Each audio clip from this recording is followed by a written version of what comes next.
My name is Lizzie, and tonight I will be your guide as we travel through the beautiful wilds of Scandinavia, much like the god Thor, the Norse god of thunder. But before we begin, let us take a moment to unwind and find peace and comfort. Close your eyes and allow your body to sink into the surface you are sleeping on. There are no obligations, no responsibilities, and no to-do list. By simply listening to the sound of my voice, you are already giving your body rejuvenating rest. Anything else you were seeking will come in time. Trust the process and remember that even this second, you are nourishing and providing relaxation for your body and mind. With your eyes closed and your body sinking deeper and deeper into the soft surface you are lying on, let us pretend that we are elsewhere. You are lying in a soft bed of grass and moss in a meadow in Scandinavia. The landscape around you is breathtakingly beautiful, with the greenest grass you have ever seen in your life stretching as far as the eye can see in every direction. Soft mountains rise in arcs towards the baby blue sky, looking like paintings rather than something out of real life. The landscape is alive with soft curves, valleys, and rivers lacing across the green meadow. You can feel that it was carved by glaciers years and years and years ago. Around you, there are not just green grass, but purple lupins that sway in the gentle breeze and pulse like waves moving across the sea. The fragrance fills the air with every gust, sending a sense of peace and comfort radiating through your body. And you're not the only one enjoying them. As your eyes gently flicker open, you notice the butterfly flitting just above your head. Its orange wings practically glow against the blue sky and the purple bed of flowers you are lying in. Ever so slowly, the butterfly floats down to you. It brings with it a gentle, loving spirit that puts you at ease. The butterfly softly flutters above your forehead, and as it does, a wave of relaxation works its way down your body. You unclench your jaw, your tongue falls away from the roof of your mouth, and your shoulders fall away from your ears, giving you the room you need to slumber. Your eyes let go of any tension they've been holding, and that release travels down your whole body. You feel yourself breathing deeper as you let go of any tension in your chest. Your heart slows to a steady, healthy pace, and your arms and legs are finally able to sink deeper into the bed beneath you. Know that at any time, you can call upon this butterfly for comfort. Now that we have taken the time to relax and find peace in the place that we are in, let us begin our story. Before Thor even had his hammer, Thor, the god of thunder, radiated power everywhere he went. He stood a foot taller than nearly any of the other gods, with a strong body and a red beard that seemed to illuminate every room and every grove of trees he crossed through. He was the Norse god of thunder and the sky, second only to his father Odin in terms of importance. His importance did not just come from the strength, cunning, and power he possessed, but from the role that was given to him at birth. At the time, the fertile lands were perhaps the most beautiful they'd ever been. Sparkling creeks and rivers wound through the vast and lush countryside, nourishing too. The world at that time was full of strife, monsters, giants, and snakes that could destroy entire towns.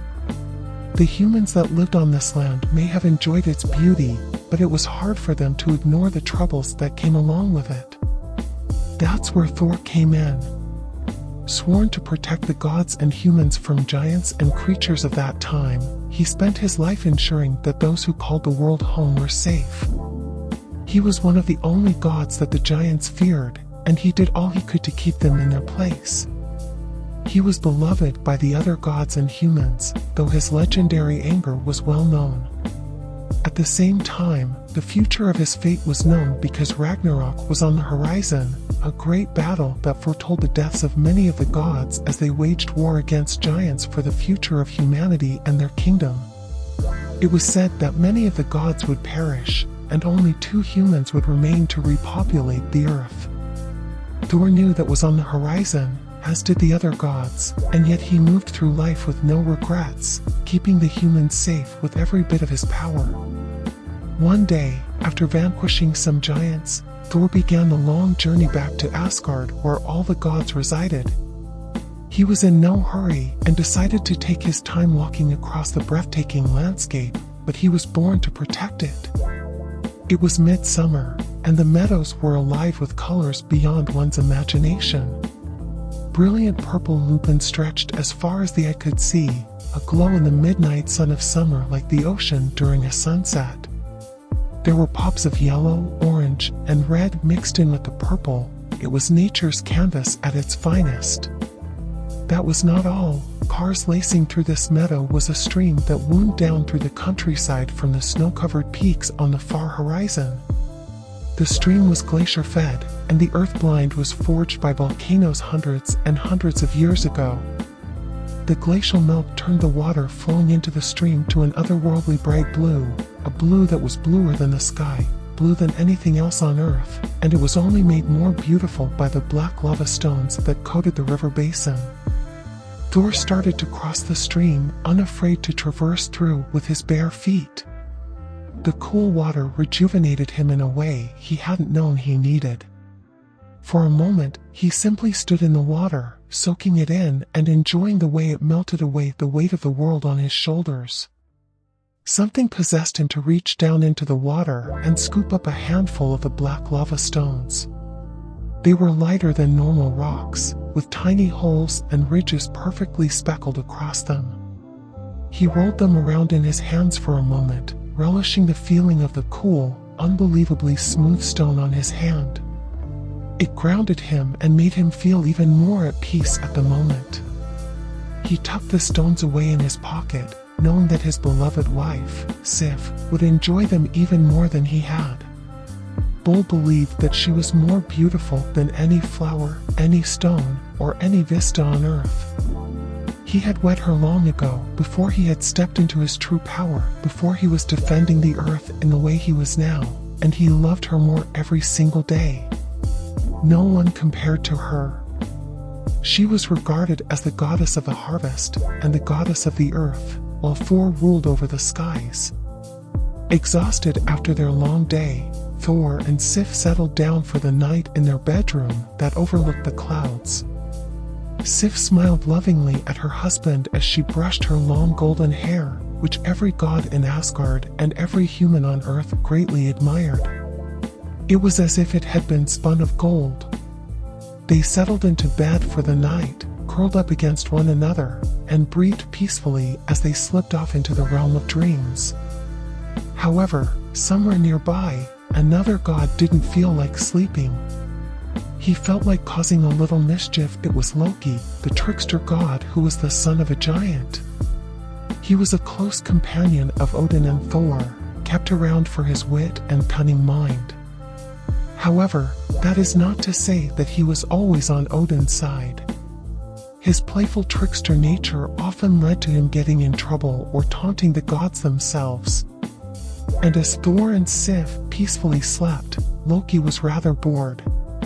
It had been quite some time since he had been needed to help Thor and Odin with a plan, and he was itching for some kind of excitement or drama.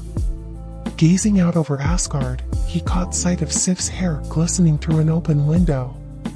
The idea for a prank sparked in Loki's mind, an idea that grew and grew and grew. He tiptoed through the night toward Thor and Sif's domain, quietly as he could. He scurried up to their room and climbed through the window. He floated across the ground, ensuring that he didn't make a single noise. As he knelt beside their bed, he used clippers quickly and expertly to shave Sif's gorgeous locks of hair off. He laid them on the bed beside her, leaving them for her to find in the morning. From anyone else's perspective, it was a cruel thing to do, oddly even a prank, but for someone like Loki, this was great fun. When the locks of hair had been chopped off, Loki made his way down from the balcony of Thor and Sif and disappeared into the night, not wanting to be anywhere near the gods so he wouldn't be pinned with the prank. When morning washed over Asgard, everything was beautiful. Thor often had a bit of trouble waking. After all, he was known for gorging himself on dinner every single night, eating plate after plate with ease. Awakening with such a full stomach even in the morning often left him feeling a bit sluggish and tired. Regardless, it was hard to deny the beauty of the landscape just outside the window. This high above the clouds, morning came much earlier than most places. Tops of the clouds were awash in a breathtaking golden glow, and the otherworldly colors of the sunset were like the earth was being painted before the gods' eyes. Swirls of pink, blue, orange, gold, and red all melded together to create the most beautiful spectacle on earth. It was like a living, breathing painting, a painting that changed before their eyes every single morning. Thor felt a hand on his back. It was always Sif who awakened first, and she always encouraged God to open his eyes and look down over the earth he was protecting with pride. Fully groggy, he popped an eye open and smiled at his wife, ready to hear her usual morning dialogue. However, upon catching a glimpse of her, his countenance dropped. Not a single lock of hair remained on her head. Sif could tell by his reaction that something was amiss. She rose to her feet, wrapped in a robe of golden cloth, and when Loki found himself in a tricky situation, he decided to seek the help of the dwarf craftsman. To his delight, he found the exact dwarves he was looking for, the sons of the great dwarf craftsman Vivaldi, namely Rock and Atri. Loki explained his problem to them and asked for their help. The sons of Vivaldi agreed to make a beautiful headdress of golden locks for Sif, which would rival her original stunning hair. As they worked on the headdress, Loki asked them to create more magical items for the gods. The dwarves complied and created a ship, Bladner, which would be the fastest in the world, and Gunnar, a spear that is incapable of missing. The sons of Vivaldi quickly completed the first 3 items, and they were more beautiful than anyone could imagine. They decided they would present the gifts to the gods, eager to receive a reward. However, Loki had something else in mind. Feeling mischievous and wanting the glory for himself, he created a wager with the dwarves, Brock and Eitri, that they could not forge 3 items as glorious as the first 3.